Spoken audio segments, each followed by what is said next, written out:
Baada ya hapo tuangalie nini maana ya programming. Tunatengeneza computer programs kwa lengo la kutatua matatizo mbalimbali ambayo yapo labda katika jamii yetu.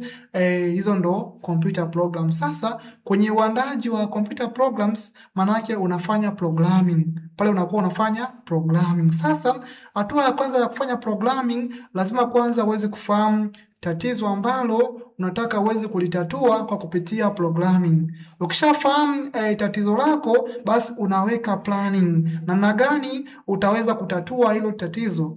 Baada ya hapo, unakwenda kuandaa mikakati ambayo utaitumia kuweza kutatua hilo tatizo au kutatua hiyo problem. Kitaalam, hiyo mikakati kitaalam huwa tunaita ni algorithm. Kwa tunapozungumzia kuhusiana na algorithms, maana yake unakwenda kuandaa hatua kwa hatua namna gani hiyo changamoto itakavyokuwa inatatuliwa. Hiyo ndo maana ya algorithms. Ukishaandaa algorithms zako, basi unaingia kwenye hatua ya kwenda kuandika codes. Unakwenda kuandika instructions, unakwenda kuandika maelekezo ya kuielekeza kompyuta kwa kufuata zile algorithms, unakwenda kuiandikia kompyuta maelekezo namna gani hiyo changamoto inatatuliwa.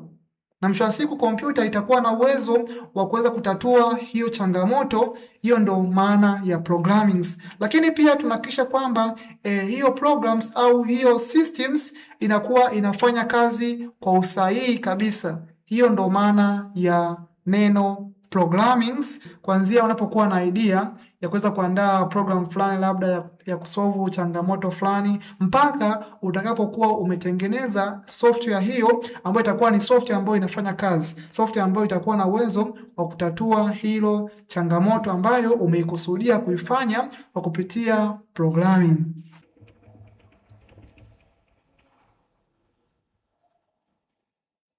Baada ya hapo tuangalie kuhusiana na programming languages.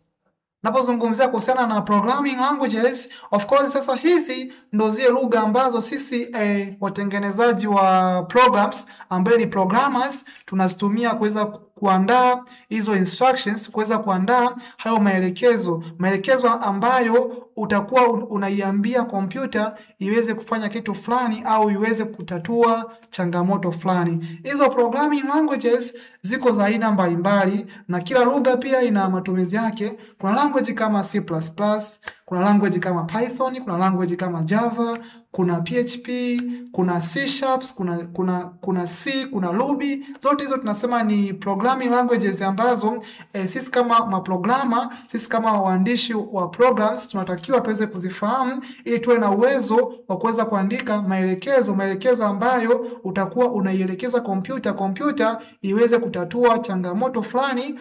Sasa hizi programming language pia zimegawanyika katika sehemu kuu mbili. Kuna zile ambazo zinaitwa ni low level, lakini pia kuna zile ambazo zinaitwa ni high level. Tuangalie low level languages ni zipi na high level languages ni zipi. High level programming language, hizi ni lugha ambazo kidogo zenyewe zinakuwa zipo karibu sana na binadamu. Yaani ni lugha ambazo of course zinaeleweka kwa binadamu. Ni lugha ambazo zipo karibu na binadamu, ni lugha ambazo zinaeleweka na binadamu. Sababu ni lugha ambazo zinatumia maneno mbalimbali ambayo tunayafahamu katika maisha yetu ya kila siku. Maneno kama object, order, learning, class, request. Of course haya ni maneno ambayo tunayafahamu. Kwa hiyo lugha hizi zenyewe zinatumia maneno kama hayo, maneno ambayo sisi tunayafahamu. Hizo ndo zinaitwa ni high level programming language, lugha ambazo zipo karibu na sisi binadamu. Sasa lugha hizi ni lugha ambazo ni rahisi sana kuweza kujifunza kwa sisi ambao ni binadamu, lakini pia ni rahisi kuweza kutengeneza programs kwa kompyuta ukifananisha na mtu ambaye ukifananisha na zile lugha ambazo ni low level ambayo inaitwa ni machine codes, lugha ambayo kompyuta inaelewa. Tutaangalia pia namna gani translations au namna gani kodi zetu zinatafsiriwa kwenda katika lugha ambayo kompyuta inaielewa, ambayo tunaita ni machine code, ambayo tunasema ni lugha ya namba, zeros and ones. Sasa mifano ya hizi high level languages, kuna language kama C++, kuna Python, kuna Java, kuna PHP, lakini pia kuna language kama JavaScript. Hizo zote tunasema ni language ambazo wewe kama programmer unaweza ukajifunza na ukaweza kudevelop au kutengeneza computer programs kwa lengo la kutatua matatizo mbalimbali katika jamii ambayo inakuzunguka. Baada ya hapo tuangalie low level programming language. Sababu nimesema kwamba hizi programming language zimegawanyika katika sehemu kuu mbili. Kuna zile ambazo ni high level na kuna hizi ambazo ni low level. Low level ni zipi? Hizi hapa kidogo zenyewe zinakuwa zina ukaribu sana sana na mashine, au zinakuwa sana sana zina ukaribu na mashine, au zinakuwa na ukaribu na kompyuta, ndio zinaitwa ni low level programming languages.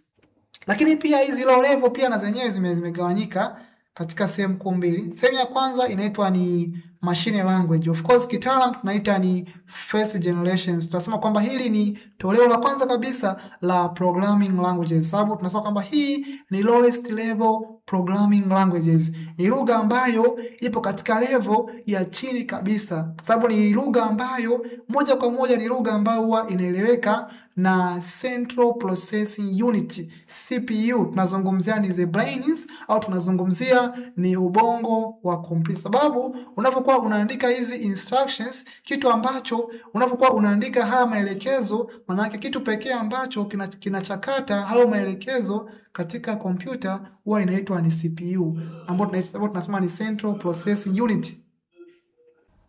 Hizo ndio machine languages. Kitaalamu zinaitwa ni binary.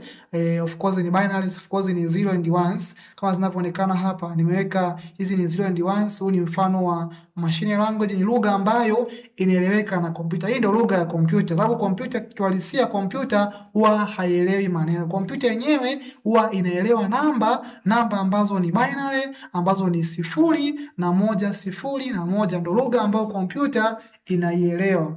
Hiyo ndo machine language ambayo tunasema ni first generations katika programming language, lugha ambazo zinatumika kuweza kutengeneza au kuweza kudevelop hizi computer programs.